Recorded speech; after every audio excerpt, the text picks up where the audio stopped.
Welcome, my friends, to the Sage Quay Radio Hour, your home for free and critical thinking, and I'm your host, Mike Williams. The following interview with Neil Sanders was recorded back in 2019. Neil's insights into the surveillance state and mass mind control will undoubtedly be an eye-opener to those who still subscribe to the left-right paradigm. And so without further ado, here's the show with Neil. Well, folks, we have a great show. Neil Sanders is back with us this afternoon. It's always great to have Neil with us. He is a wealth of information, and his research goes very, very deep. Today, we're going to talk about the deep state, think tanks, politics, religion, and how they are all in bed together. And I think we're going to start with Cambridge Analytica first, which is a data mining corporation. And obviously, for those that have been following their connection to Facebook, we can then make ties into what Facebook is all about as well.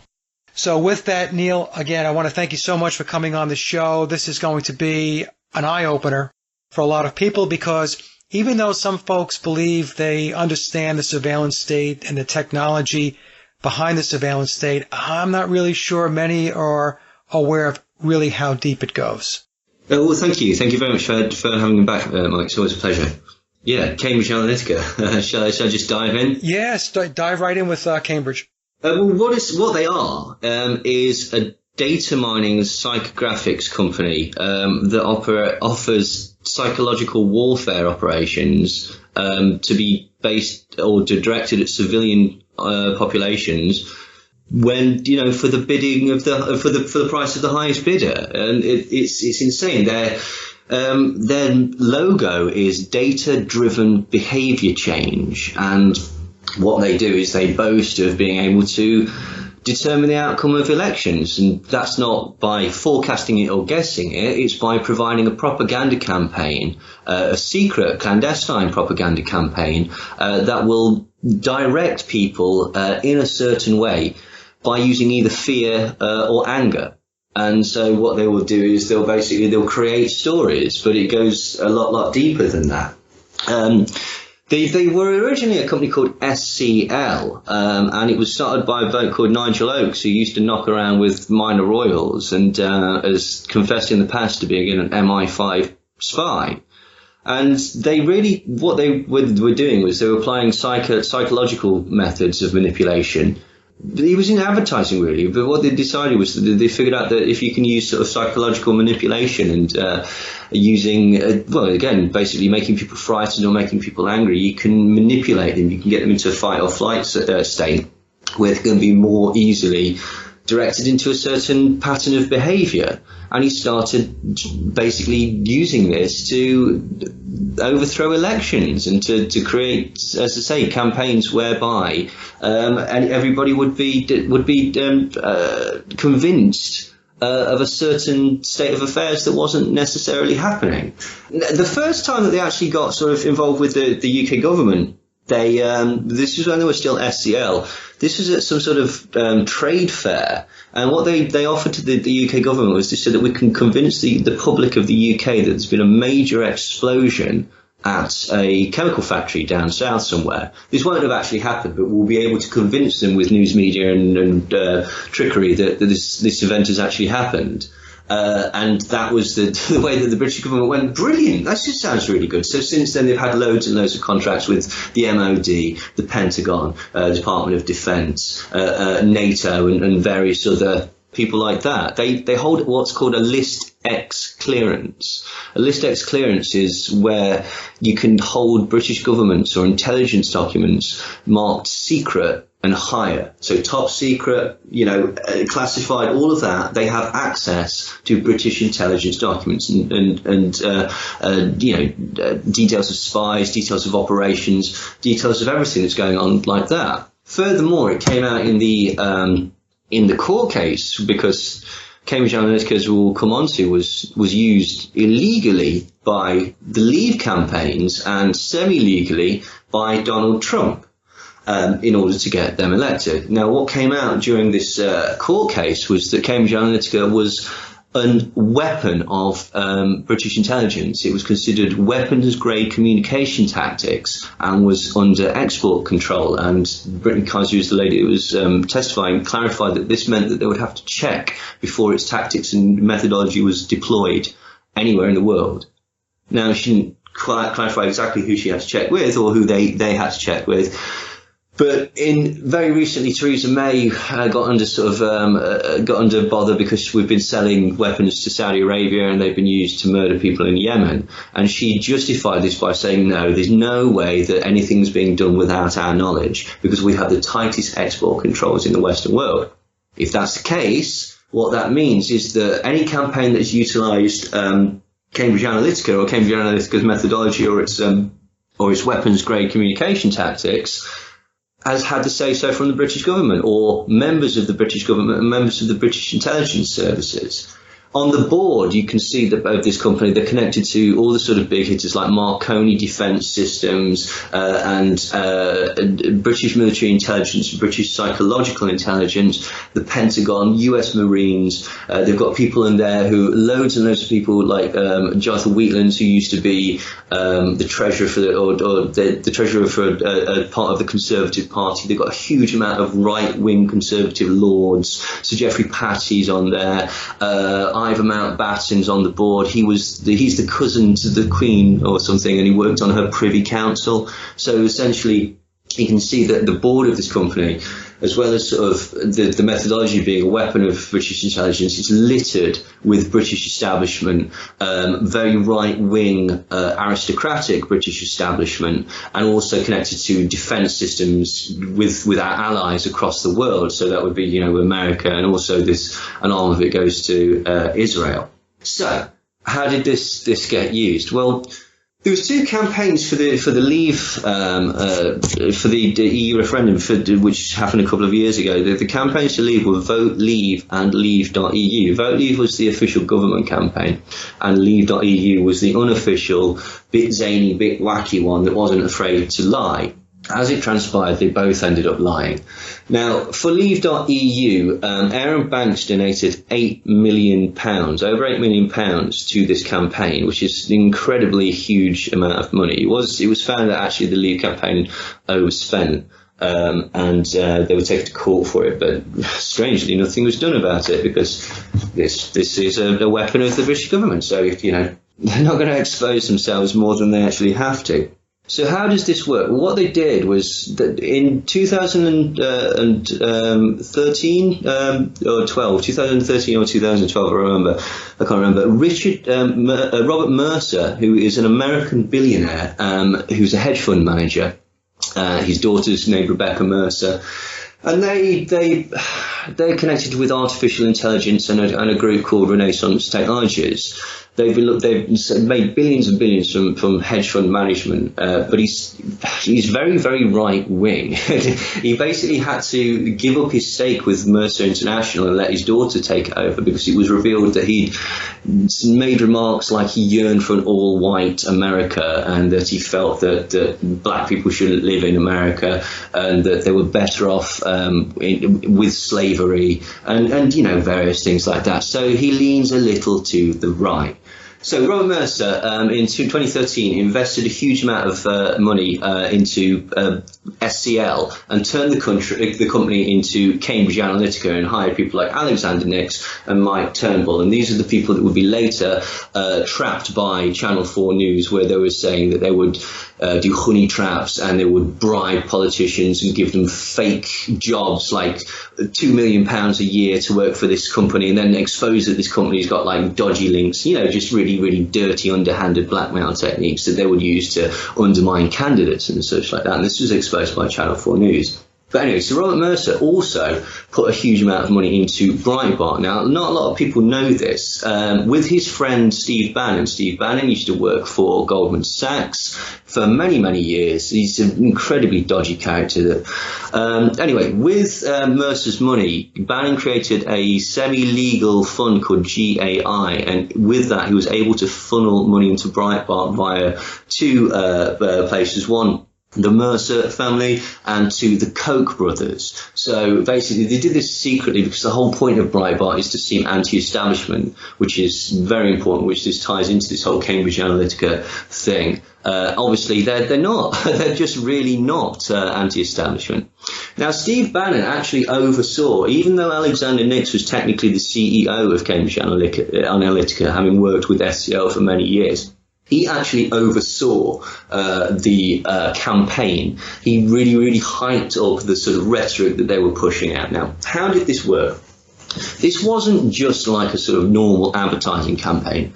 They acquired data and they stole data, huge swathes of data. At one point they boasted that they had sort of like 5,000 data points for every single adult, person of voting age in America. Now, can you imagine if you know 5,000 things about a person, how much easier it would be to manipulate them rather than knowing nothing about them? A really great example, if I need to scare you and I know that you're afraid of spiders, I'm going to use spiders. I know that's really glib, but if you've got 5,000 data points connected with all the other surveillance that we will get into later, it is surprising what you can do. Andy Wigmore, who was the head of the campaign for Leave.eu, who also used Cambridge Analytica, said that the most potent weapon that we have in our arsenal is a like on Facebook, because we know something about you, and then we can tie this to other things, and there'll be like-minded people around you who all think the same thing, and we can apply our algorithm to it, and the computer never stops watching you, and it never stops learning. And at that point he was told, wow, man, that's really creepy. And he says, well, that's why I'm not on Facebook. Now, they stole all your data. They looked at the things that you liked. They looked at the things that you didn't like. And they looked at the things that made you angry, because people are aware that huge amounts of the world are very disgruntled. And what they did was they took this data and they fed it into an algorithm. And they made a profile of you. They bombarded you with sock puppet accounts, fake profiles who would start up conversations and lead you in a certain direction. And they would point you to certain stories, certain memes, certain tropes, certain pages that all supported things that they knew would make you angry. And further to that, they micro-targeted you, which would mean that they actually made adverts and posts and conversations specifically for you. Specifically for you. The other thing that they were doing was they were basically mapping your personality and seeing how what would be an effective campaign slogan. And they were doing this as early as 2014, when Cambridge Analytica, their candidate was going to be Ted Cruz. You remember Ted Cruz was the forerunner right up until the point that Donald Trump took over. Now in 2014, they'd already established they were going to use several phrases. They were going to use drain the swamp, build the wall, lock her up, and the concept of the deep state. All of those 4 slogans were decided by Cambridge Analytica in 2014, before Donald Trump was even the candidate. What happened, why Donald Trump became the candidate, is because but Robert Mercer and Steve Bannon decided that he would be the very best person to get their message across. Now, the DOJ illegally, and this was shown in the WikiLeaks dump, thought that Donald Trump would be an easy candidate to beat. So they illegally put adverts for him in conservative newspapers and GOP newspapers to promote him as a candidate. And this backfired, because Robert Mercer looked at it and went, he actually plays quite well on telly, this Donald Trump guy, doesn't he? This is like millions and millions of pounds worth of free publicity. Sod this, we'll just use him, because the candidate's not important, it's the message that's important. We're selling it through Cambridge Analytica, so it really doesn't matter. Now, how did they get all these slogans and stuff like that? Through quizzes. So they already had this idea of draining the swamp, building a wall, lock her up, this concept of the deep state, this idea that they were going to sell an anti-establishment person. And frankly, as well, Donald Trump was a bit better to sell that image than Ted Cruz. So Ted Cruz stepped aside. Now, initially, Ted Cruz had all the sort of people that were connected to Donald Trump, and they all shifted, basically, because they were Heritage Foundation. Now, Donald Trump actually had to do an audition in front of the Heritage Foundation before they allowed him to be the candidate. but we will come on to that later, because I appreciate that I'm bipping around all over the place. So, for example, someone was saying to me the other day, I don't buy any of this Cambridge Analytica stuff. There's no way that you could manipulate me into believing something, or there's no way that you could change my behaviour. And I started off by saying, well, look at their proven track record. They've won elections in Nigeria and Kenya, and they've done work in Italy, and they've got Modi in India, and they got Bolsonaro in Brazil, and they're pushing all these other populist candidates around Europe. I don't care about that. It doesn't matter. So okay, fair enough. But their website, they were behind the Orange Revolution in the Ukraine. They proudly boast about that on their now defunct website. But if you go on the Wayback Machine, you can find all of this, because so they used to boast about it. They bragged about being involved in the campaign for the Leave campaign, until basically they pointed out that this is desperately illegal, and so they pretended that they didn't. Now, what they did was the way that they weren't able to be investigated for this was because they stored all the information in a company in America called Aggregate IQ. In Canada called Aggregate IQ, which is out of the jurisdiction of any British investigation. So there's no evidence to investigate other than the stuff that they actually admitted in public. So this guy was saying to me, I can't be persuaded by that. So I went on his wall and I noticed that basically he'd spread a load of Turning Point USA and Turning Point UK memes. You've seen them. This is your country on socialism. This is why it's good for Brexit, blah, blah, blah, blah. I says, you do know that Turning Point is financed by the Koch brothers? He says, well, no, and he didn't believe it, and he stormed off. I said, well, there you go. That's how you've been tricked into it.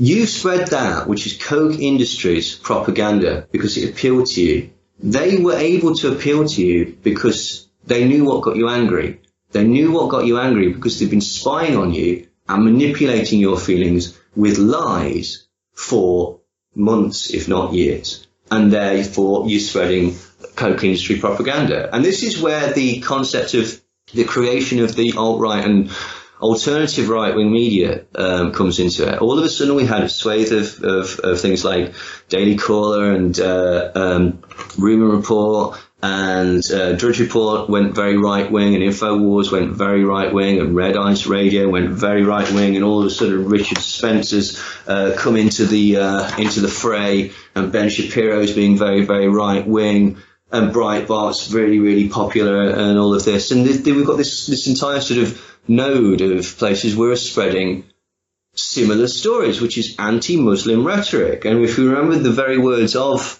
Cambridge Analytica, the whole point is to get you angry by leveraging a false enemy, making something that doesn't really exist, or highlighting and majorly exacerbating something that does exist and playing on your already existing fears. And what they did was they used terrorism and the concept of refugees in Europe, refugees in South America, and Islamic terrorism all over the place. They used a series of videos that were produced by a company called Gatestone Media, which is connected to the Gatestone Institute. The Gatestone Institute is financed by Nina Rosenwald, who is the heir to the Sears fortune. And it is also connected to the Koch brothers. The Koch brothers also finance this as well. So again, we're seeing the same sort of people. And they produce all these videos where you see Germany being taken over by Sharia law, or France being taken over by Sharia law. And these were aimed at swing states in America and the targets of these Cambridge Analytica campaigns. The other thing is all these videos that were produced by Gatestone Media were all spread by, Rebel Media, Turning Point USA, the Daily Caller, WND, and Project Veritas, and the rest. So let's just go through all of these, right? Okay. Breitbart is financed by the Koch brothers and the Mercer family. The Daily Caller is financed by the Koch brothers. WND is financed by the Koch brothers. Turning Point USA is financed by the Koch brothers and the DeVos family. Rebel Media is financed by the Rosenwalds and the Mercers. Red Ice Radio is financed by the Revolutionary family. The Revolutionary family are the people, the actual white supremacists who came up with the original America First Party. Project Veritas is financed by the Koch brothers. In fact, Project Veritas was trained by Eric Prince of Blackwater with the help of MI5 spies. But yeah, another connection to the elites. The Rubin Report is financed by George Mason University, which is conduit for the Koch brothers.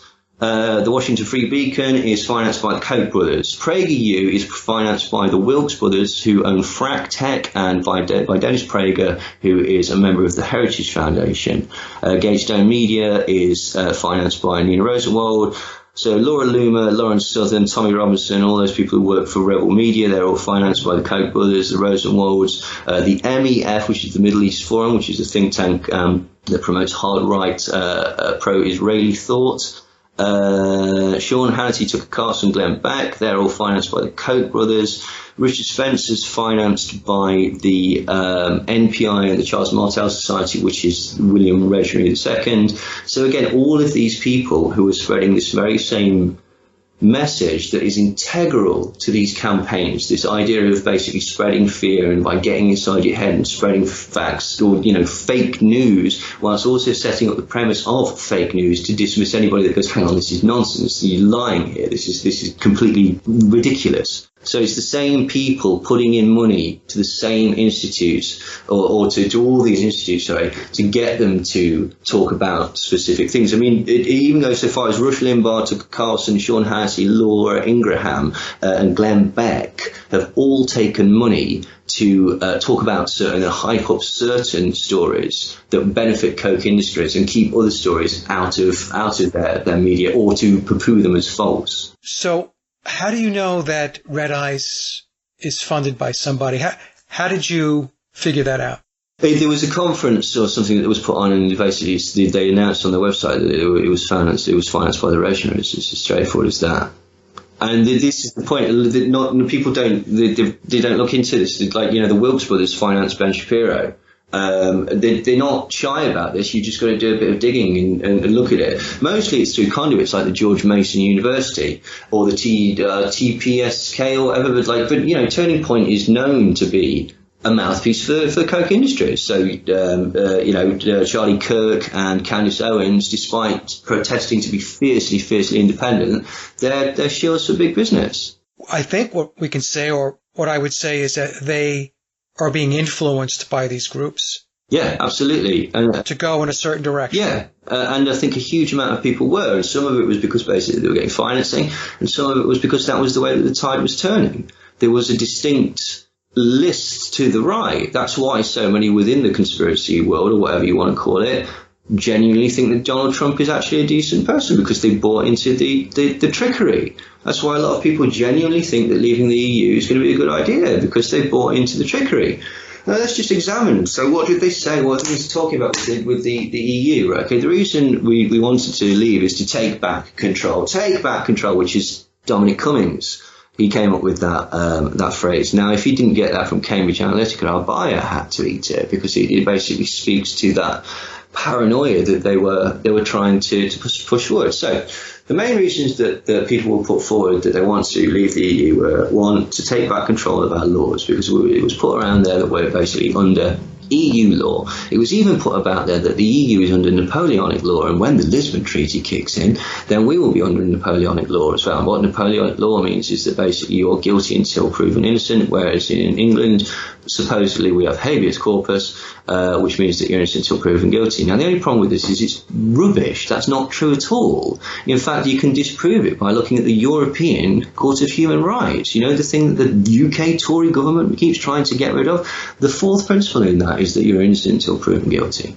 You can go to every single respective country's code of practice for law and type in innocent until proven guilty in every single one. Nowhere in Europe are you not allowed to be tried before a jury and to be told what your charge is. It was a lie that was invented in 1997 by the Referendum Party, which, by the way, was started by a goldsmith. Euroscepticism was started by the Goldsmith family, but people don't want to talk about that. because it's uncomfortable. But anyway, I digress. So that's not true, this whole concept of laws. And if you look at it, actually, we do have control of our laws. There are 72 laws that have been imposed by the EU onto the UK, and every single one of them is beneficial to workers or to normal human beings. It's all to do with trade. And it's the working time objective. I forget what it is. Yeah, working time objective basically means that you're allowed breaks and you're allowed a lunch hour and that you have to be paid a minimum wage. It's the Human Rights Act, and it's certain food standards, like you're not allowed to have carcinogens in jam. There's only 72. Every single one of them is beneficial to the UK. So all this concept of 80% of our laws come from the EU, or we're under the tyrannical, unelected EU, just isn't true. I used to think it was true. I looked into it. None of it's true. We've been arguing with someone saying there's nonsense going around that basically we'll be forced into the euro by 2020 because of the Lisbon Treaty. The Lisbon Treaty came into effect in 2009, and it specifically says in there that we're not allowed to join the euro unless we ask to join it. You can't be forced into it. There's so much nonsense. Sovereignty, that was another thing. Aside from the fact that nobody actually knows what that means, it transpires that we do have sovereignty. One of the first points was looked into was for the government to create a white paper and figure out whether we had it. And it said, yeah, we have sovereignty. We've always had sovereignty. That was an integral part of the way that we joined into the EU. It just doesn't always look like that. Control of our borders. Well, it transpires that under EU law, that basically anyone that comes into the UK has to be broken down into 3 categories: under 3 months, 3 months and over, and permanent. Under 3 months is a holiday, 3 months and over is education or some sort of long-term contract, permanent is permanent residency. On every single one of those accounts, you have to show that you have means to support yourself, somewhere to stay and or live, and means to get yourself home. And if you cannot provide that, then they don't let you in the country. And if you are shown to have lied, after 3 months, you can be deported. Now, this happens in every single country in the EU, except for the UK, where Tony Blair in 1998 decided, well, we're just going to not do that. We could reinstate that law at any time. The fisheries. For some reason, everyone's really bent out of shape about the fisheries. No one gave a shit about the fisheries for all this time, but now all of a sudden, it shows how the EU are destroying us. Well, that's not true either. It transpires that the UK is responsible for its own fishing rights, and what it does is it's the only country again in the EU that has this special law that says you can sell your fishing plots to other countries. Now, this is exacerbated by the fact that a quarter of the fishing industry in the UK is owned by 3 people. So there's a huge monopoly that's owned by big business. And rather than sell it to English fishermen, they undercut them and sell it to foreign fishermen who are prepared to generate a larger profit for them. Furthermore, the 3-time elected, so this concept of unelected MPs is nonsense as well. Nigel Farage, who was an MEP, he has had 4 occasions where he could have voted in the EU to repeal that so that the UK government couldn't do that anymore and were forced to give their plots of fisheries back to the English fishermen. And he didn't bother because he's a grifter. Furthermore, what's her name? I can't remember her name. Alexandra Phillips, I think is her name, MEP for the Brexit Party. The Brexit Party that has mysterious backers, one of them being Aaron Banks. Well, she's Cambridge Analytica. She worked for Cambridge Analytica, which means she's connected to the intelligence agencies and she's more connected to this larger cabal. So why are they telling you all these lies? Well, if you look at the people that actually invested, for example, let's look at Brexit first. The people that invested in Brexit, why would they tell you all these lies? Why is it they want to get the England out of the EU? Why are they using these things that... I get it. People are disgruntled by these issues. Some of these issues are real, but they're lying to you about the solutions. Furthermore, there's a problem with the Irish problem. You're going to have a hard border there, and you can't do that without knackering up the Good Friday Agreement. And basically, because we stole Northern Ireland many, many years ago and we refused to give it back, that's a problem that they knew existed right from the start, and they've never once offered a solution to it. Never once offered a solution that would be satisfactory to either Brexiteers or Remainers on that particular thing. So what's the deal behind this? Well, they must have known right from the start that what they were offering was ridiculous. It was impossible. They always wanted to crash out on no deal. Why? Because the financiers The 8 main financiers of the Brexit campaign are worth something like 13 billion, and they put in 14 million or something like that into the campaign. It's ridiculous. Crispin Odey is one of them. And what did he do? The first thing he did when it was discovered that we were going to leave the EU, he made £220 million on the pound tanking. There are all of these 8 backers: Lord Bamford, Lord Edwinstowe, Aaron Banks, I forget the other names, the guy that I've just mentioned, Crispin Odey. They've all put options on the pound, which means that if the pound loses its value, if we crash out with no deal, they stand to make, they've put on put options of over £8 billion. He stands to personally make £13 billion if we crash out in a detrimental way. These are the people that financed the Leave campaign. So that must have been their intention right from the start.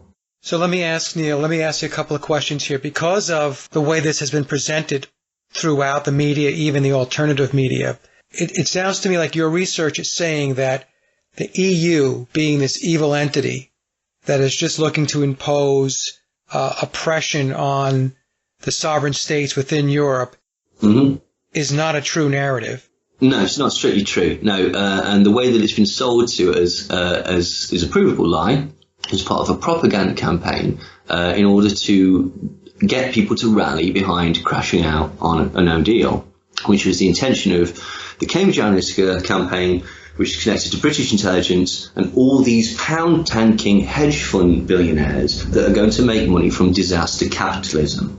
That's really what it's all about, is that they want to make money. The other reason is that basically, if we remain in the EU past 2020, certain offshore banking rules come into place, which means that you're not allowed to hide your money in the Cayman Islands anymore, being a member of the EU.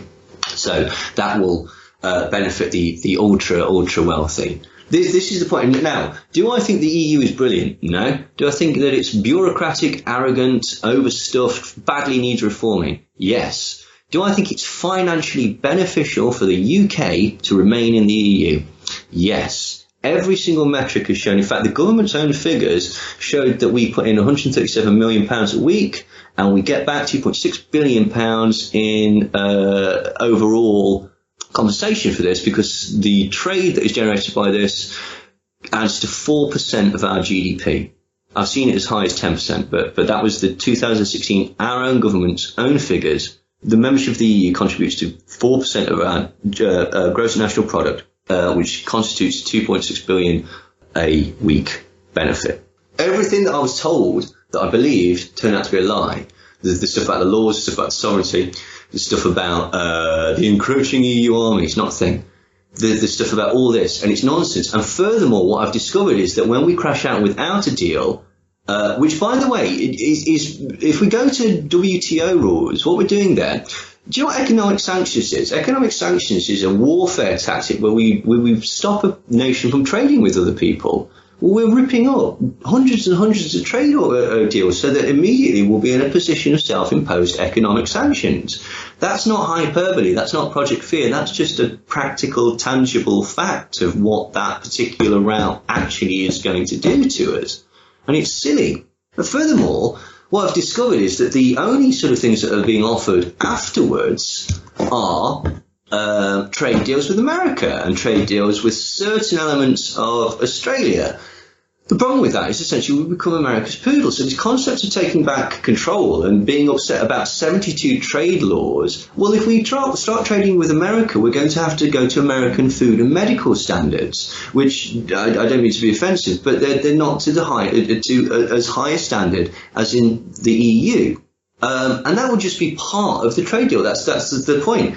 Now, here's where it starts getting very interesting. Who are these trade deals being pushed by? They're being pushed by the IEA and the IFT, the Independent Economic, the Institute of Economic Affairs and the Institute for Free Trade. These are think tanks in the UK that are connected to free trade and small government. We'll come on to what that means in a minute. They are basically financed by this think tank in America called the Heritage Foundation. The Heritage Foundation is this hugely influential think tank that was started by the Coors brothers, and the whole point of it is to lobby, but to lobby from a specific businessly minded right-wing Christian perspective.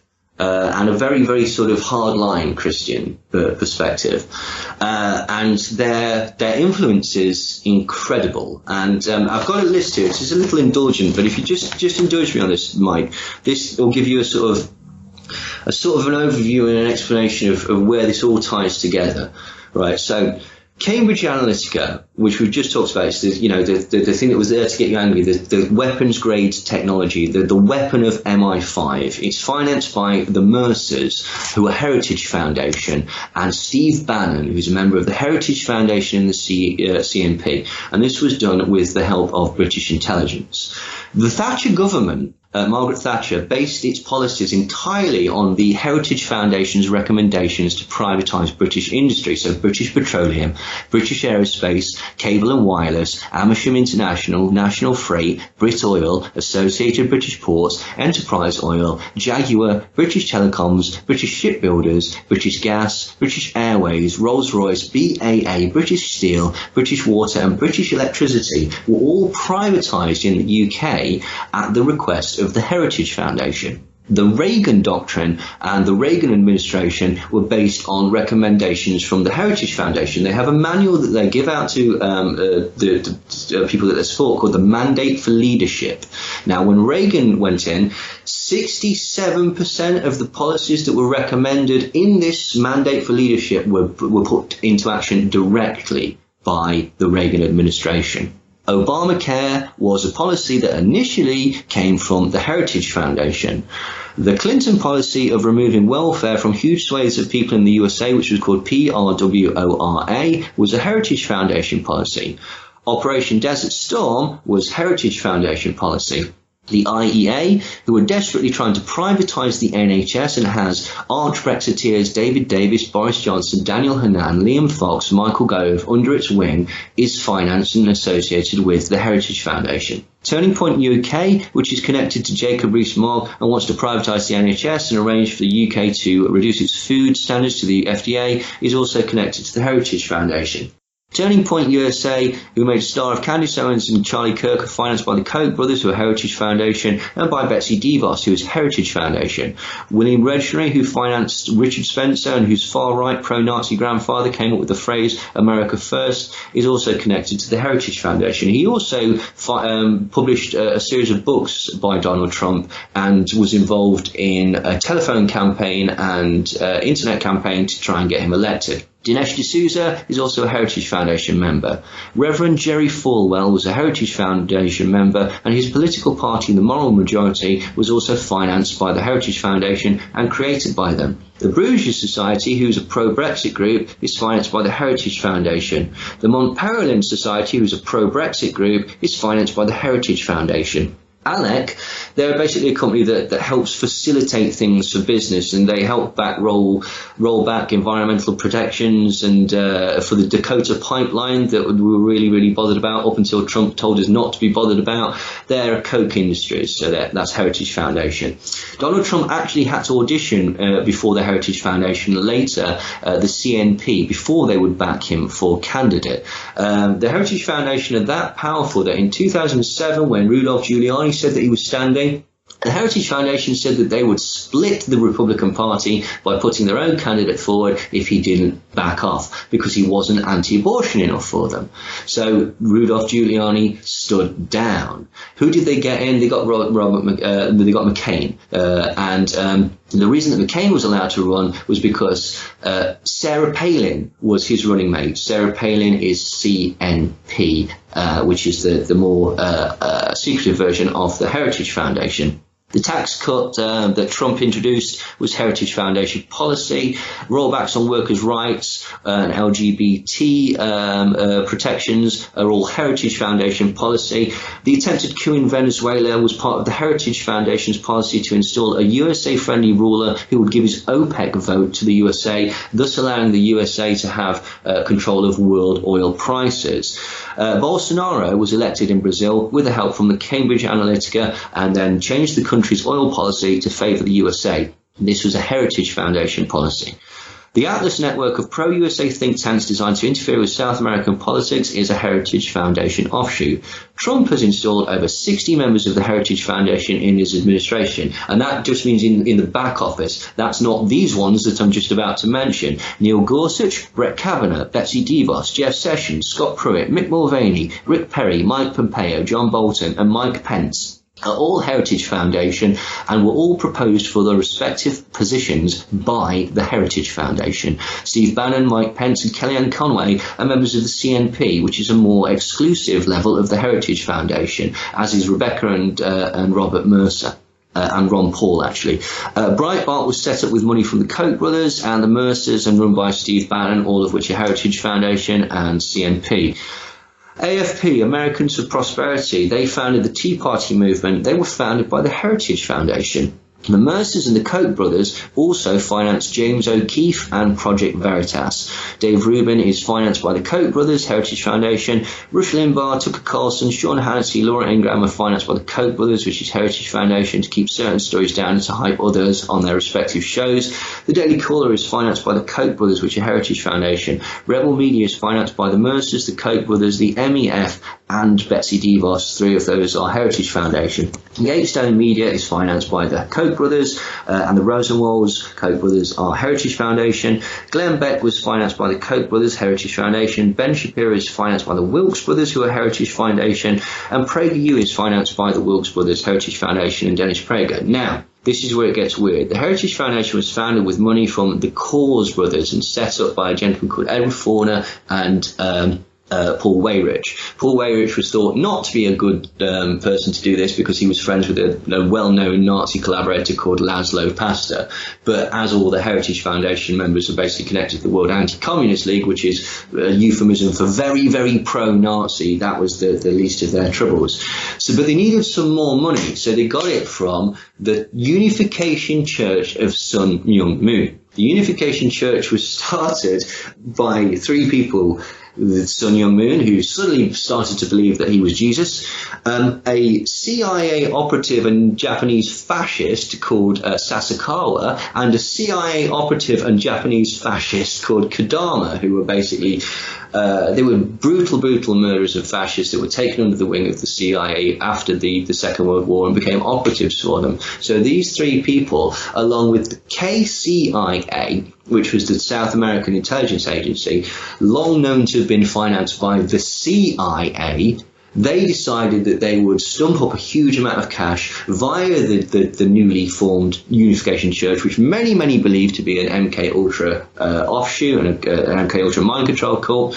They financed the Heritage Foundation. Seeing as the Unification Church was founded by two CIA members and via the CIA directly through the KCIA, the Unification Church is CIA. The Unification Church funds the Heritage Foundation. Heritage Foundation is CIA. So that's my problem with all of this, with this concept of Trump being anti-establishment. He can't be, because he's backed by the CIA. The concept that Brexit is anti-establishment. It can't be, because it's backed by MI5. It uses a weapon of MI5. And that is my only position on it. Everything else, you have to go, right, okay, well, that's the starting position. I didn't think that 3 years ago. I thought the opposite. I thought that Brexit was an anti-establishment vote, and I thought that voting for Trump was an anti-establishment vote. Something always didn't sit right about it. But the second that I found out that MI5 have used a weapon for the Brexit vote, and that this same weapon is being used to help elect Trump, I started digging. And then you find out the connections to the different think tanks, and then you find out the connections to big business and Koch Industries. And I'll explain what the whole point of it is now. And this is where people are getting sort of a bit sort of messed up on it, because for years and years and years, we've been open to the possibility that there is a centralisation of power that's going on in the EU and various other places by the utilisation of unions, turning it into progressively into a smaller and smaller centralized government. We've heard about that, the Australasian Union, the American Union, the European Union, and this was the way that they were going to centralize power. Here's the thing. If I know about that, and you know about that, then the people who were planning that, they know we know that. So it's entirely plausible that they've changed tactics. Now, what I am seeing is that that's entirely what they're doing. And rather than get 28 countries together in the EU, for example, and have one ruler over all of those, you're going to have Salvini in Italy. You're going to have Wilders in Germany, in Holland. You're going to have Waddell in Germany. You're going to have Farage or Johnson in England. You're going to have Le Pen in France. You have Bolsonaro in Brazil. You're going to have Modi in India. You're going to have, I forget who we put in Kenya and Nigeria. And we're trying in Venezuela. And we've already done things in all these different places all over the world. And so what it is essentially, if you notice all these candidates who all use Cambridge Analytica, all use Breitbart and InfoWars and this node of alternative media, all spread the same stories, all have the same policies, all financed by the same people. It's New World Order by piecemeal. Rather than doing it in a union, what we're doing is we're promoting this concept of nationalist popularism. And you know how I know it's rubbish? Because none of these candidates that promote this nationalism ever talk about anything that's positive about their countries. They don't actually talk about nationalism. They talk about jingoism. And it's a very, very distinctive difference. Now, jingoism isn't talking about what makes England great. It's not Constable and cricket and Wimbledon and Shakespeare. No. What it is, dear God, look at those brown people. All of these candidates don't promote positivity, nationalism, popularism. What they do is they promote fear. They talk about someone coming and taking it away from you. And they're all presenting themselves as anti-establishment. And they're all connected to these hedge fund billionaires and big business capitalists, bankers, who basically exist to make money out of chaos. And that's the entire point of it. And it's crazy, man. And it's crazy. And then to say, if you want to go even further, if you look at the CNP, which is the think tank behind the Heritage Foundation, the CNP was started by Tim LaHaye and various other people from the Heritage Foundation. Paul Weyrich is involved. And now, like the mafia, you're not allowed to even acknowledge that the CNP exists.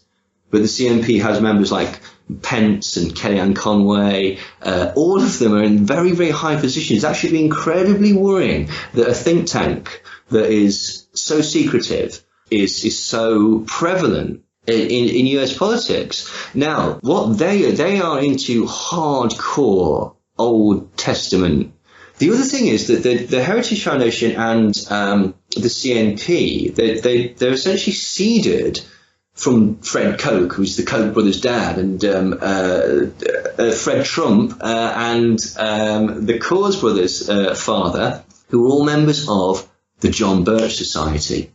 The John Birch Society is, again, this hardcore, far-right Christian society, which actually produced the book None Dare Call It Conspiracy, which is where Alex Jones got his start.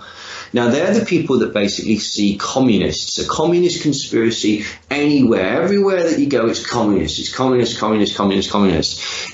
Is it any coincidence that that's what we're getting now at the minute? This concept of socialism, communism, creeping communism, res under the bed. All of it nonsense. All of it basically relying on you not actually checking the source. And I'll give you a really good example, and a lot of people are going to go flipping mad for this one, right? But it's true, so I'm sorry. George Soros, there's an idea that George Soros is behind the refugee campaign in America and then also in Mexico and everywhere apparently, because, you know, he's everywhere all at once. And the concept is that basically he was transporting these refugees to various places to create a crisis in Europe. And I'm sure everybody's seen this. Problem is, it's not true, right? It's not even remotely true. How do I know it's not true? Because, you know, the people who invented the lie, they admitted it. Do you know who invented the lie? Mossad. Right. This is where it gets good. Vincent Chengui, who's a board member of Cambridge Analytica, who's also a board member of Black Cube, and it came out through a series of released emails in a court case in a dispute over pay that essentially Black Cube is an offshoot of Cambridge Analytica that operates in Israel. uses exactly the same tactics, smear campaigns, honey traps, essentially basically injecting false material into the internet to create fear and anger. And please remind me that I want to come on to SMISC and stuff like that, which is why I first got onto this in a second. What happened was Viktor Orban is the person, he's the dictator of Hungary. And don't get it messed up, he's an absolute dictator. They've got a total horrific autocracy going on there where everything is corruptly run through the government and they take kickbacks from everything. And if you're not in the government's pocket, you're not going to succeed in business there, for example. Viktor Orban wanted to get elected. He's been mates with Benjamin Netanyahu for years, absolutely years. Now, so what they did was he went to Bibi, as he calls him, and he says, "Oh, Bibi, old mucker, how can I get elected?" And Netanyahu said, "Well, you know, when I got elected, what I did was I used a smear campaign against my opponent. I made up a load of lies and put it out that he wanted to give Jerusalem back to the Palestinians. And this obviously caused a huge amount of fear and anger, and Netanyahu went from a position of losing to a huge advantage almost overnight, using surprisingly similar tactics years ago." Anyway, the people that instigated this was his own lawyers, Finkelstein and Birnbaum, and they says, "Yeah, we can do that for you. In fact, we've got the perfect target, right? Okay." George Soros. He's not very well liked by the Brexit crowd. He's not very well liked by people in America because he's seen as left-wing. And this was a bit of a problem in Hungary, right? And I'll tell you for why. One, because George Soros had paid for Viktor Orban's education. And two, George Soros was incredibly popular in Hungary because basically he's massively anti-communist. And he was putting loads of money into rebuilding generating the country. He was really well liked. So this is, well, what we can do is we can use Black Cube. Black Cube is a Mossad version of Cambridge Analytica. It's under export control to the IDF. Right? So it can't be used without the say-so of the Israeli government in exactly the same way that Cambridge Analytica can't be used without the say-so of the British government. And again, this is all being directed by think tanks from America who want to privatise industry in the UK and take over oil prices. Now, we'll come to why it's important for Israel in a second. So they used Black Cube and basically started putting out all this hype about George Soros being behind the refugee crisis. To further exacerbate this, Viktor Orban got a whole swathe of coaches, like armies and armies of coaches. He stopped trains that were not supposed to stop in Hungary, took refugees off them. He also got refugees from outside of Hungary and then drove them and dropped them off in places like Spain, France and Germany, in places where they weren't supposed to be, to cause the maximum amount of chaos. So Viktor Orban was actually doing the thing that he was accusing George Soros of doing. And it was admitted by Finkelstein and Birnbaum that all of the stories about him being responsible for the EU migration were lies. They were Mossad propaganda designed specifically to get Viktor Orban elected. Why are Israel bothered about this? Why are America trying to break up the EU? It's very simple, because basically they've got China and Russia to worry about. The EU is a very powerful economic rival, and it would be much better if it was broken up. Why are Israel involved? Well, Israel are financing the Azov battalion at the minute. You know, the people that are desperately trying to fight Putin in the Ukraine. Why? Because there's a fight going on in the Ukraine and Syria. This is why Russia were fighting a proxy war against our proxy war in Syria. Do you know what it's down to? Oil pipelines. There's an oil pipeline that's being built through the Ukraine, an oil pipeline that's being built through Syria. And Israel, the EU, America and Russia are all fighting over both of them to see who gets control over them. It's just really down to that. And why is that beneficial? Because the Heritage Foundation is all these oil people. It's Koch Industries. And then the hedge fund managers who are going to make money off the chaos off the back of this. So that's what it's all about. What it is, it's manipulation. It's a strategy that's put in place in order to manipulate the minds of the masses and steer them in a specific direction. And time is pretty much on their side, I would say, right? I mean, yep. and when we talk about the Heritage Foundation and all of this, we're really talking about a secret society. It all rolls up under the Committee of 300, based upon my research. This polarization that people are experiencing, based upon your work, you're saying that polarization of society and the cultures, it's fabricated. It's been seeded. And it played. Now, let me explain, because yes, you're dead right there. It's been seeded, and what they've done is they've played on people's fears of differences, and then they've taken that to the nth degree. Okay, I just want to make sure we clarify it, because even the Soros piece of it, right? Yeah, people are going to go mad about that, and I said that, but the thing is, now here's the thing, right, again, let me just quantify that. Do I think George Soros is a good guy? No. Do I think he's a CIA asset that was used to overthrow Yugoslavia? Yep. Why is he not answering any of this hype against him? Because he's playing the heel. He's in on this too. George Soros is a member of the Atlas, not in Heritage, but he's connected to the Atlas Network. The Atlas Network is this collection of think tanks in South America that is connected to oil companies and banking cartels and stuff like that. And he's he's aided, right? He's financed through US aid, which is again another CIA conduit. So again, although it's for the benefit of these oil conglomerates, it's also for American foreign policy. George Soros is in the Atlas Group, which means that he benefits from Bolsonaro being in. He benefits from the overthrow of Venezuela and Argentina, which they're also trying to do. But he's playing the heel in regards to things. It's a wrestling thing. He's playing the villain in this, so that everyone just focuses on him and doesn't look at the facts. Now, the immutable facts are these connections to the Heritage Foundation, the connections to the CIA, the connections to Cambridge Analytica, and the connections to MI5. Do you know that two things can exist at the same time? You know, George Soros can be a bad guy, but some things about him could be not true. And also there can be other bad guys that you didn't notice because you were focusing on that bad guy. Now, why did I first get into this? Because it was so... You've heard of JTRIG? I'm sure I've talked on your program before about JTRIG. JTRIG's a GCHQ program, which basically it puts false prophets and false information, red herrings, into the milieu of the internet in order to disrupt people. Like the one thing that it's admitted to be doing is against terrorist organizations, and it was used in Argentina to try and get people to be pro-British, and it worked when the Falkland Islands came under scrutiny again. So it's very, very effective at what it does.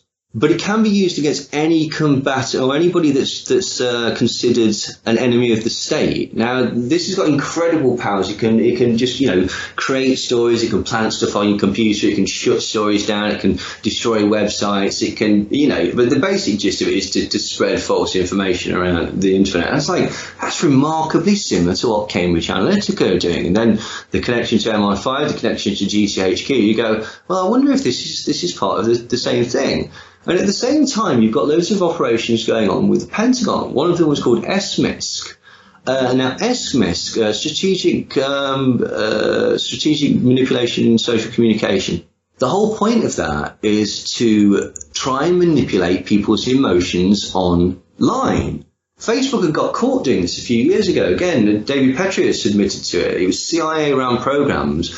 The whole point was to try and manipulate your emotions on Facebook, to try and get you angry or to try and get you sad. And in order to do this, they used sock puppet accounts, fake bots and things like that who would have conversations with you and rile you up. That's incredibly similar to what Cambridge Analytica was doing. In fact, it's exactly what Cambridge Analytica were doing. Then you find out about things like, there was a report that came out in 2014 that showed that at certain times on Reddit and other forums, the source or the IP address of the most popular sort of posters seemed to uniformly come from one place, and that was Eglin Air Force Base in Florida. Now, some people might recognize Eglin Air Force Base as being the Air Force Base where Operation Northwoods was supposed to be launched out of. Now, it's also a hub for social media manipulation tactics and internet manipulation programs. And what they were doing was they were basically running a program on this on Reddit at the time to see how they could direct and influence online chat. Now, again, going back to the concept of Cambridge Analytica and this sort of huge anger that people are feeling, the pro-Trump mood, the sort of different stories and stuff like that, where did a lot of it spread? Reddit. Now, here's some of the stories, okay? And again, because I appreciate that some people are going to go, I don't buy into this because this dives totally with what I've been told before. And fine, go read my blog, look at the sources. Like, I wouldn't say this if I didn't think I could back it up. I have no say in the outcome of elections and I have no agenda. So it's just some stuff. If you don't agree with it, just ignore it, okay? If you want proof, just read it and I'll back it up. It's horrible, but I have too much respect to people to lie to them. And so, you know, I didn't want to find this crap out, but I did. And I'm not going to keep quiet and I'm not going to lie about it. If I've found something out, I'm going to tell people about it. These stories were admitted by Cambridge Analytica employees as being stories that were specifically seeded into the Trump campaign to go against Hillary Clinton. Did you see that one that's been floating around recently that Hillary Clinton personally provided weapons to ISIS? That was a Cambridge Analytica admitted false campaign. Did you see that story that was very popular for a time about a 13-year-old girl being raped in Sweden and her rapist only got 40 weeks community service? That was a false, fake Cambridge Analytica story. In fact, the whole concept of the rape gangs in Sweden was seeded by Cambridge Analytica via those media nodes, all owned by the same billionaires and elitists that ran the campaign. Do you remember that story that Germany had acquiesced to allowing child brides because of the influx of huge amounts of refugees? That wasn't true. That was a fake story that was created by Cambridge Analytica in order to get people really, really angry. Can you remember when it was being spoken about that Hillary Clinton was a cannibal and that she had Kuru disease? Well, that turns out that was a Cambridge Analytica invented story specifically put out there in order to make people angry.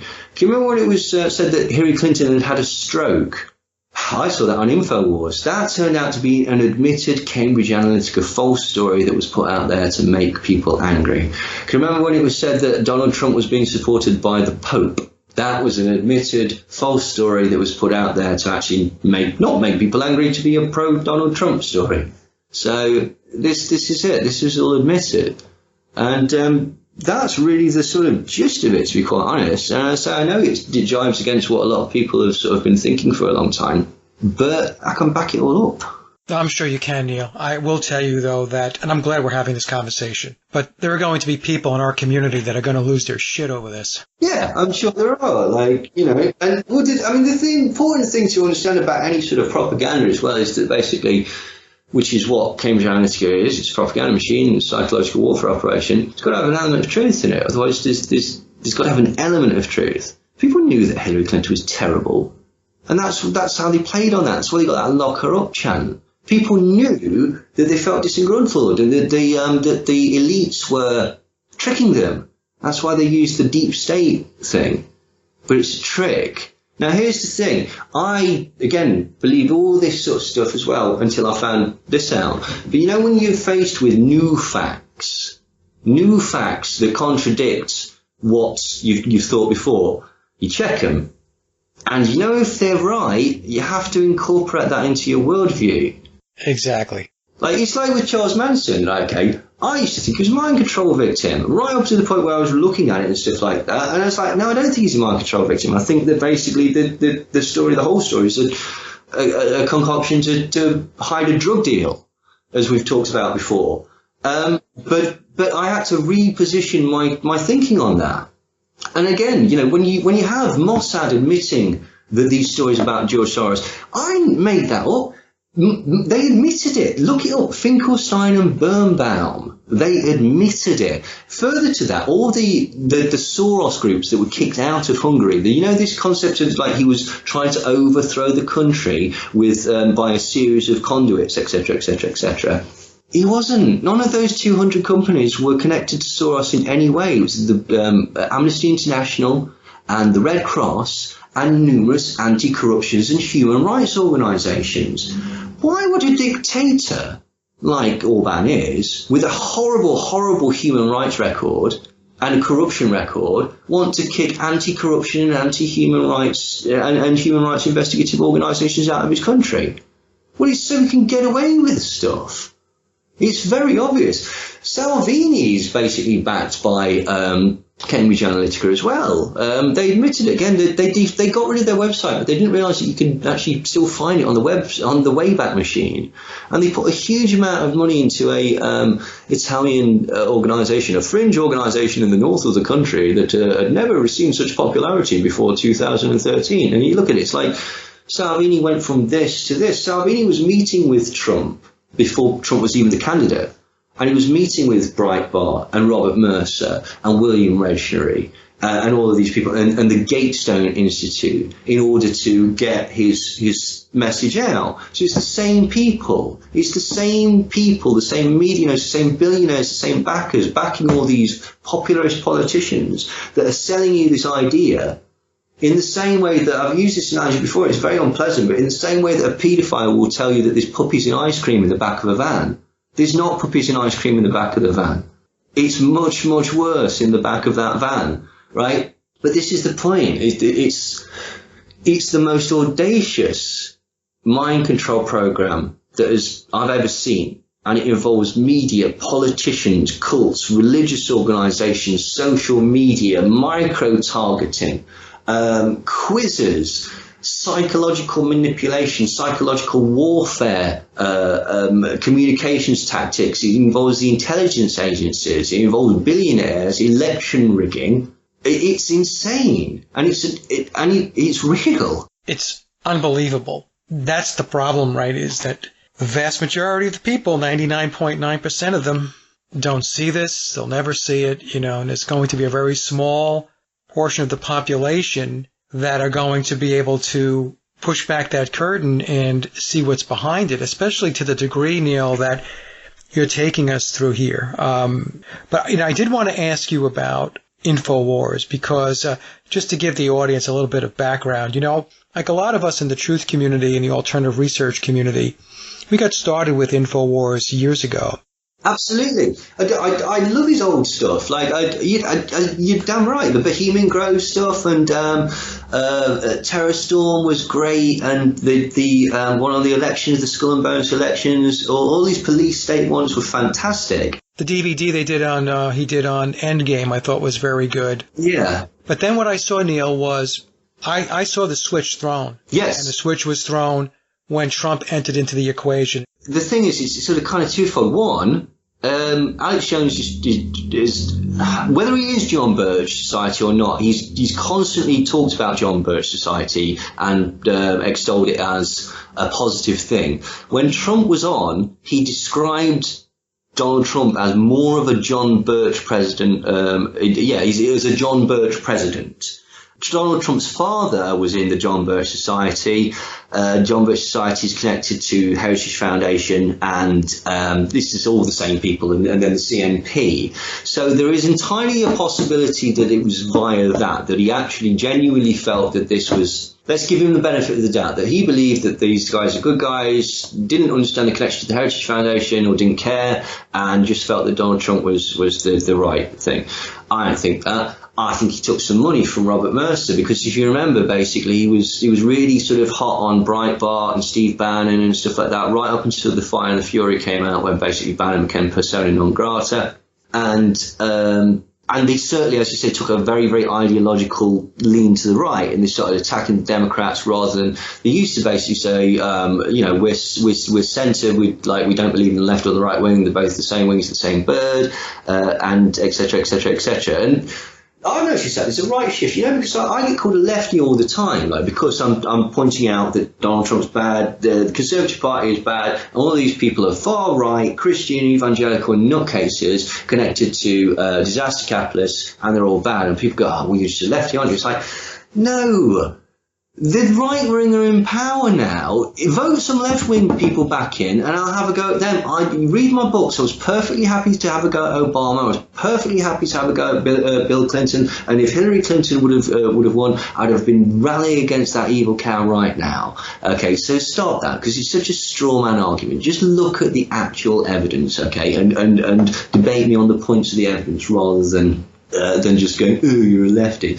But that comes from, again, the shift in InfoWars, this concept of libtards and these, whatever, I don't know what you call them. But basically, yeah, there was a total shift. Now, the more controversial, well, not necessarily more controversial, more salacious argument to that that might have influenced Alex Jones's thinking could be that basically this was just about the time he was having that really expensive divorce, wasn't it? So that could have influenced, again, far be it from me to suggest that anything like that could sway someone's belief structure. But it's entirely plausible. But that was the thing. I noticed this as well just prior to this Cambridge Analytica, and I sort of had this in the back of my mind so it all started to fall into place for me. InfoWars go very, very right-wing. Red Ice go very, very right-wing. All of a sudden, we're supporting Donald Trump. We're supporting the president. And that never sat with me because basically I don't care this. He's a man of the people, blah, blah, blah. He's the president. And all of a sudden, just like that, you were tricked into supporting the government and believing that you were somehow anti-establishment. And it's like, what? It's a bait and switch. It's a con. Like, they've constantly Operation Gladio, Combat 18, the Madrid train bombing. It's easier to use right-wing groups and then blame it on left-wing groups simply because on the right wing you have a far narrower ideology that is easier to get people involved with. To get people to be far left, you have to give up all your crap, and people don't want to do that. And so it's easier to get people into this ideology that then can be manipulated on the right wing of the spectrum when it comes to terrorist actions and stuff like that. So again, I've seen that happening, and I was like, hang on, this is very, very, very cagey. And then you started seeing the rise of the greatest story never told, and all those really poorly researched pro-Hitler arguments started resurfacing again, and not just like basically looking and going, you know what? Sometimes in the fog of war, there's lies and discrepancies in facts and stuff like that. No, it was wholesale. Everything you've been told is wrong, and it's like, come on. Well, with InfoWars, too, one of the things that caught my eye, aside from the narrative just shifting pro-Trump, was that he had people like Steve Pachenik on. Well, Jerome Corsi, who was Heritage Foundation. And Roger Stone. Roger Stone through Stone, what are they called? Who's the guy that nearly went to prison? The other lawyer. Manafort, Black and Stone, the first ever lobbying corporation. Right, Drain the Swamp. Well, if you're draining the swamp, why would you so closely align yourself to the father of lobbying? It makes no sense. It literally makes no sense unless it's a massive con. That's the way it makes sense. But yeah, Jerome Corsi and WND, their Heritage Foundation as well. I forgot to mention that earlier. So Alex Jones just basically turned into, and Paul Joseph Watson went very right wing and stuff like that. Part of it, I think, again, not defending these people, but part of it, I think, was because, and this is going to sound weird, but there was a lull in stuff that happened. Do you know what I mean? Like, there was 9/11, there'd just been Oklahoma, there was Columbine, various other shootings and stuff like that, Virginia Tech, 7/7. And then for a long time, there wasn't really anything that happened. And this was also about the time that YouTube started. And you had a certain amount of people who all of a sudden had a platform and an audience and no material.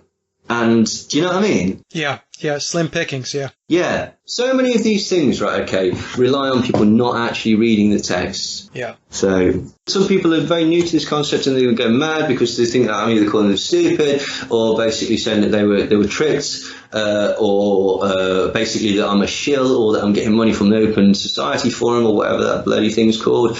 And I'm a secret lefty infiltrating commie.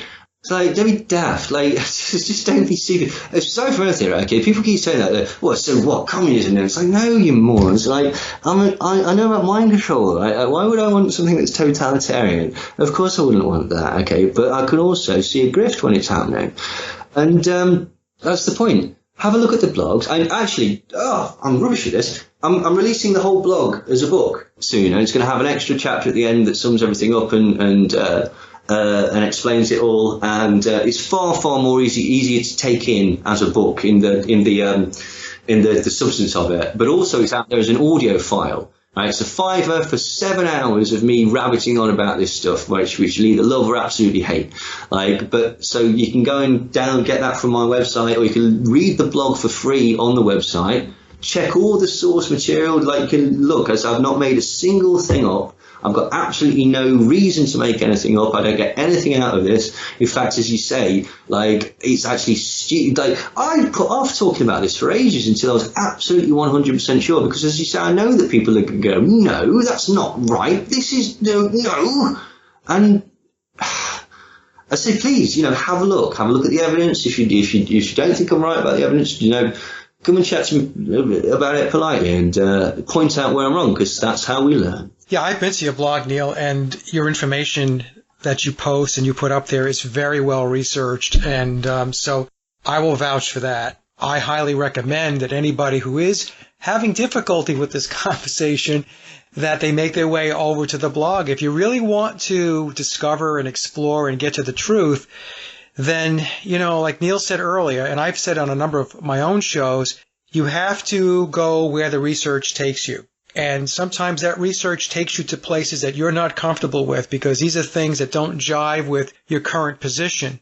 But if you really want to get to the truth, you're going to have to push through it and take a look at this information. And if you're really a researcher and you're really looking to get under the hood of things, you're going to have to incorporate it into your position or your view. Otherwise, you're subscribing to dogma. You're subscribing to a belief system. I mean, that's what it is at the end of the day if you don't pursue the truth. And you're absolutely right, Mike. And the irony of it is that is exactly what Cambridge Analytica is designed to do. It's designed to get you angry, to get you into an immovable position, and then to create an echo chamber so that you never challenge those views. And I'll tell you for why. Because if you look at, say, everything that Donald Trump says, or everything that Boris Johnson says, it's designed to hit you in the feels. It's designed to resonate on a gut level, on an emotional level. Why? Well, for two reasons. One, because that's far more effective as a selling point. And two, because if you actually examined anything that they were saying, within very few seconds you can pick it apart as nonsense. And so that's what annoys me, is there's this lack of neutrality. There's this lack of being able to apply the same standards to everybody. And what pisses me off is that people would say, paradoxically, oh, well, you're a lefty then. No, I'm just applying the same logic that I would apply to Hillary Clinton to Donald Trump, actually. Yeah, you're just being objective. You're just taking a look at the situation and applying the same rules and the same level of research and the same criteria to him as you would if it were her in office today. If you don't agree with what I'm saying, it's all right. Just let it wash over you. A great conversation, Neil, and if you can let everybody know where they can catch up with you online, your blog, or any social media, let us know about that. On Facebook, obviously, and neilsanders.mindcontrol.com. You can get all my mind control books there, and the book on Manson. You can get the blog that I'm talking about. As I say, this has taken me a good long time to get to grips with, and so I might have been a bit glib with it, because I forget that I've been looking at this for ages. Do you know what I mean? So it's like it is a fact as far as I'm concerned. But yeah, please go there and check out the source material. Check out the blog. If you don't want to read it, because it's about 90,000 words, you can download it as an audio file. It does cost a little bit of money. It's like a £5, but it's like 7 hours, and then there's going to be 3 more hours worth that go on there at some other point. So you get your money's worth. But I am releasing this as a book. Hopefully in the next sort of few weeks, and I'm just waiting for the cover to come back. So yeah, please have a look at that. Also on Amazon, Extreme Danger, Extreme Hypnosis. It's a film with Jonathan Royle, and I'm in it. It's a really, really good film, actually. I'm not just saying that because I'm in it. I watched it the other night and really, really enjoyed it. It's about sort of it harkens back to sort of the old school sort of conspiracy DVDs. It's about an hour and 45 minutes long, a lot of topics covered, but it's also a bit of an exploration of Jonathan Royle, who's the main sort of protagonist in the film. It's quite poignant at times, really touching. It's brilliantly directed and edited, and I pop up in there occasionally too. So it's not bad. So yeah, please do check that out. Well, Neil, a pleasure. And you can come back anytime, as you know. You have an open invite. It's always a great conversation. And this one, I know, will not disappoint. Right. Well, yes. Well, I hope people take it in the spirit that it's intended. Like, I just found this stuff. Like, I'm not asking for revoking Article 50. I'm not actually asking for Donald Trump to be impeached. I'm not asking for Hillary Clinton to be installed. I'm not asking for anything. I'm just saying, here's some stuff I've found, and it's horrible, and I'm sorry. And you're presenting your findings, and you have every right to present your findings. And like you said, look, if it resonates with somebody, then take it with you. If it doesn't, then leave it there. All you're doing is you're looking, you're researching, and presenting your findings. That is it. And it's up to each individual what they want to do with the information. All right, Neil, thank you so much. I know I've kept you longer than we said here, but it's fabulous. No, rabbiting on. Okay. We'll talk soon. All right, Mike. Thank you, man. Always a pleasure, mate. Bye-bye. Take care. And that concludes another Sage or Quay interview, and I hope you enjoyed the discussion as much as I did. Links to my guests' websites and social media are listed in the description box below. And as always, I would like to thank everyone for listening and visiting the blog. You can find all my social media and web links by visiting my hub website at sageofquay.com. Also, if you get a moment, please visit laboroflovemusic.com to check out my music and album releases. And remember, live in truth and always serve creation. It's really that simple. See everyone with the next show. Be safe, enjoy, and God bless.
Do it.